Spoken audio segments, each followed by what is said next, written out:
What if I told you that three ordinary young men once faced the hottest furnace ever recorded in ancient history, so hot that it killed the soldiers who stood near it, yet those young men walked out without even the smell of smoke on their clothes? And what if I told you that most people never hear the part of the story that truly reveals why this miracle still speaks to us today? If you click away now, you'll miss the hidden detail that changes everything. But if you stay until the end, you'll walk away with a deeper understanding of courage, faith, loyalty, and the miracle that shook an entire empire. So stay with me because this ancient fire may ignite something in you today. Imagine the plains of Dura stretching under the blazing Babylonian sun, a golden image towering above the crowd like a second sun placed upon the earth. Nebuchadnezzar's statue was nearly 30 meters high, built to showcase his glory and power. Its polished surface gleamed so brightly that people shaded their eyes as they approached it. Soldiers stood in perfect formation around it, and all across the land, messengers announced a single decree. When the music played, every person from the highest official to the lowest servant must bow down to the golden image. Refusal was not just disrespect, it was treason. The punishment was simple: the blazing furnace. This furnace wasn't a small fire pit. Archaeologists believe it was a massive industrial kiln used for smelting metals, big enough for several people to stand inside, with temperatures reaching levels that could melt bronze. In Babylon, it symbolized fear, punishment, and the absolute authority of the king. But somewhere in the crowd, three young Jewish exiles, Hananiah, Mishael, and Azariah, walked with unshaken confidence. You likely know them as Shadrach, Meshach, and Abednego, the Babylonian names forced upon them when they were taken from Jerusalem. They were foreigners, captives brought to serve in a foreign empire. And yet, they had risen to positions of honor because of their integrity, wisdom, and excellence. They had everything to lose by resisting the king. Everything except their faith. As the crowd gathered, musicians raised their instruments. The moment had come. The horns, flutes, lyres, and harps blasted across the plains in a thunderous symphony. Immediately, tens of thousands fell to their knees. The earth shook with the sound of bodies hitting the ground. Dust rose like a desert fog. Yet three figures remained standing, upright, and unmoving. People around them peeked from the corners of their eyes, terrified to be associated with them, terrified even to breathe in their direction. Whispered murmurs rippled through the crowd. They're not bowing. They're still standing. And in that moment, fear met courage, and courage refused to kneel. This was not normal disobedience. This was a direct challenge to the king's pride. And there were men astrologers, jealous officials who were watching closely, waiting for a chance to tear them down. They rushed to Nebuchadnezzar with eager smiles stretched too wide. "O king, live forever," they said with voices dripping with flattery.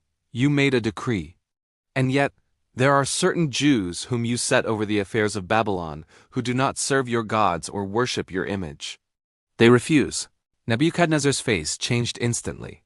His pride had been touched, his authority questioned. But he also knew who these young men were. They were valuable. They had served him well. So instead of giving the immediate death sentence, he summoned them to appear before him. The courtroom was intense. Torches lit the walls with flickering shadows. Babylonian nobles stood silent as the three were brought in. Nebuchadnezzar leaned forward on his throne, staring at them with a mixture of disbelief and rising fury. "Is it true," he asked slowly, "that you do not serve my gods or worship the golden image I made?" His tone sharpened. "I will give you one more chance. When you hear the music again, fall down and worship the statue. But if you refuse, you will be thrown into the blazing furnace. And then what god will be able to rescue you from my hand?" A king thought he was more powerful than any god. A king thought he could determine the fate of anyone. A king thought he controlled the fire, the punishment, and the outcome.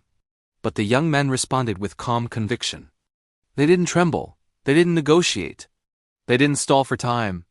They simply said the words that would echo through history. "O king, we do not need to defend ourselves before you. If we are thrown into the furnace, the God we serve is able to save us, and he will rescue us from your hand. But even if he does not, we will not serve your gods or worship your image. Even if he does not." Those four words cut deeper than any sword. They reveal a faith not based on outcomes, rewards, or comfort, but on loyalty, truth, and trust. They believed God could save them. But they didn't require him to. That level of conviction is extremely rare. Even today, most people want certainty before they commit. But these three young men committed even without certainty. Nebuchadnezzar couldn't tolerate such defiance. His anger erupted like an explosion. He ordered the furnace heated 7 times hotter than usual. This wasn't literal mathematical multiplication.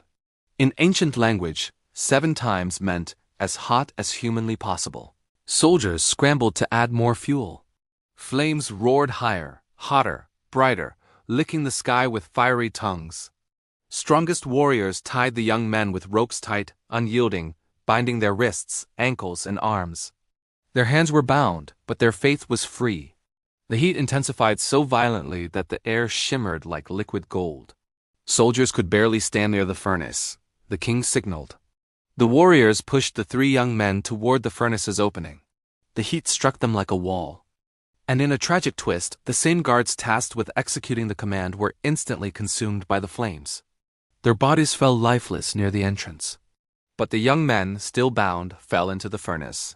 The heavy door slammed shut. The crowd gasped. Some looked away, unable to watch.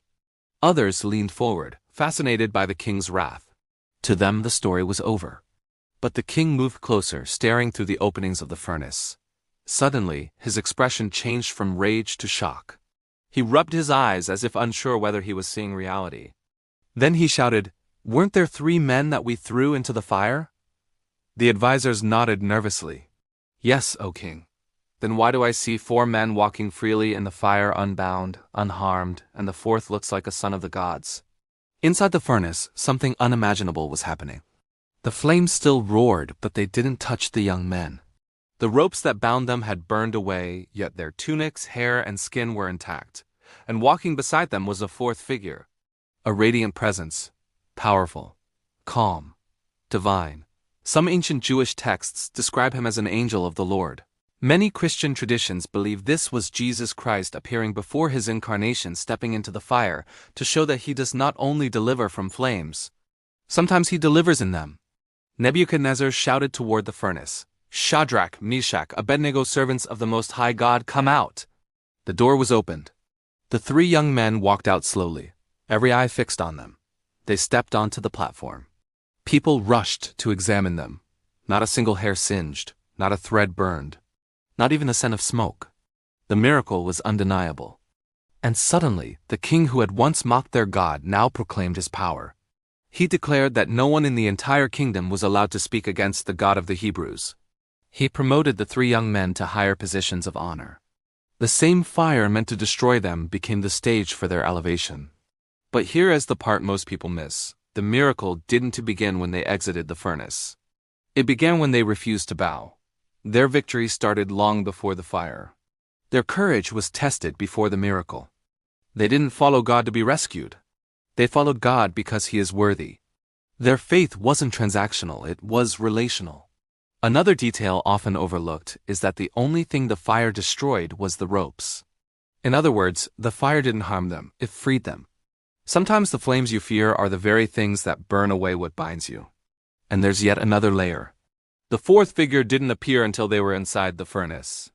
They didn't see him while they were walking to the fire. They didn't see him when they were bound.